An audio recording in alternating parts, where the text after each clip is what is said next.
Só, a gente está falando do borderline naquele, onde todo mundo ouve e todo mundo chama todo mundo de borderline, né? Você saiu um pouco você ficou um pouco mais agoniado ali, as pessoas já estão te chamando de borderline, mas não é bem assim, né, doutora? Não é logo uma pessoa perder a paciência ali ou de repente jogar um prato no chão, quebrar alguma coisa, que ela já é um borderline, né? Acho que não já fecha o diagnóstico aí, doutora. Não.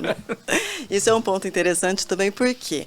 Porque a gente ouve muito, né, popularmente as pessoas falando, você é borderline, ou você é bipolar, né?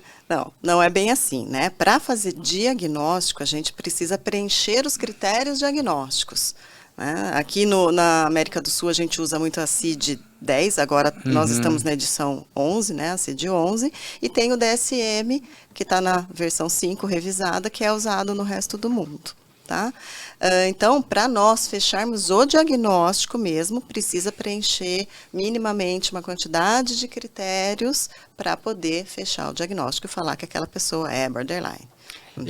E assim, me diga uma coisa, eu acho que é um negócio meio chato, assim, né? O psiquiatra chegar. Você já teve que chegar nessa situação, olha, você tem esse transtorno, e tem que dizer pro paciente que ele é borderline, ele tem que entender que ele é. Esse é o processo, doutora, de terapia, dele entender que é um borderline? É importante que o paciente, a gente tente mostrar que aquele comportamento dele não é saudável, que aquilo está trazendo prejuízo para ele, né, que aquilo não é legal. O problema de transtorno de personalidade no geral é que, como eu falei, como eles são constitucionais, a pessoa ela foi sendo assim a vida inteira. Ela é assim. Ela é assim.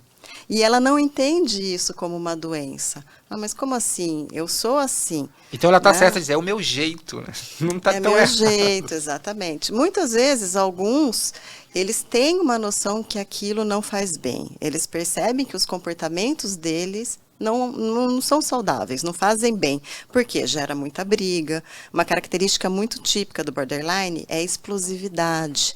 Né? Eles são muito explosivos, eles são muito agressivos, principalmente autoagressivos. Então, aquela característica dos cortes, né? Quando a gente vê os cortes nos braços, nas pernas. A automutilação que ela está falando. Isso, a automutilação. Isso é uma característica muito comum no borderline. Então, no adulto borderline, ele sabe que aquilo não é bom. Que ele faz aquilo, por exemplo, na hora da frustração, na hora da angústia, coisa e tal.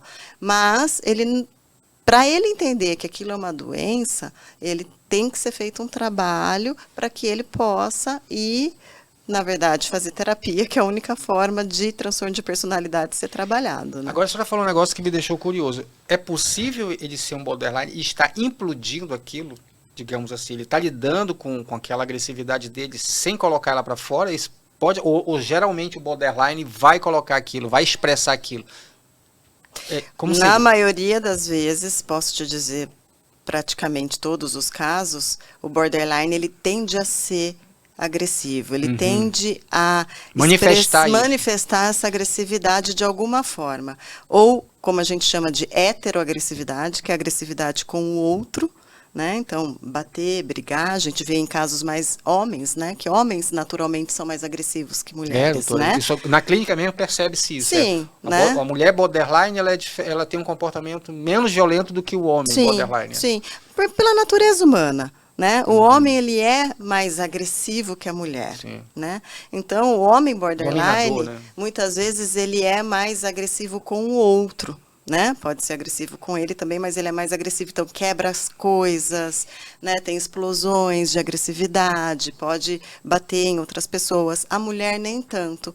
A tendência é que ela tenha mais automutilação, que ela se autoagride mais. Né? Olha só, me diz uma coisa, mano, isso que a doutora tudo tá falando, tu acha que tu já tá pensando, não vai falar quem é, mas tu imagina assim, tu já teve diante de alguém que você acha que se encaixa com esse...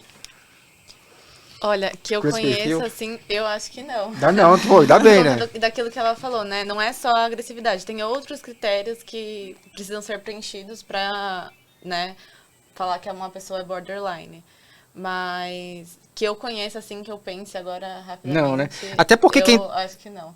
Eu acho até porque quem está lidando, né, doutora, com essas pessoas, porque elas também, socialmente falando, elas tentam, né? Agora, quem está lidando mesmo com elas são as pessoas que estão mais próximas dela, eu imagino. A família, a esposa.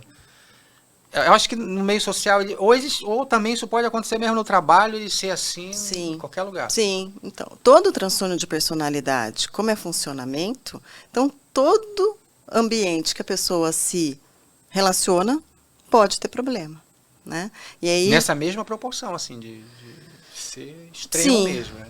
Depende muito também da gravidade, né? Você chegou a comentar uma hora, né? Tem gravidade? Tem nível, né? Então, por exemplo, tem casos que a gente chama que o paciente ele tem traços de personalidade. Então, ele tem algumas características que fazem, né, parte do borderline, porém não são tão graves a ponto de causar um prejuízo na vida dele. Isso é uma coisa que eu bato bastante com os alunos, com os residentes, que eu explico. O termo transtorno não é à toa. O termo colocado de transtorno é porque os sintomas têm que causar um transtorno na vida do paciente. É por isso que chama transtorno. Se você pegar os critérios diagnósticos do DSM-5, vai ter lá, o último item. Os sintomas causam transtorno significativo na vida da pessoa. Causa problema para ela, né? Causa problema, social, né? Exatamente. Tá? Então, quando o paciente ele tem um nível de gravidade importante para ser considerado um transtorno, aí sim ele vai ver um prejuízo, seja no ambiente familiar, relacionamentos, do trabalho, em vários lugares. Porque ele funciona assim.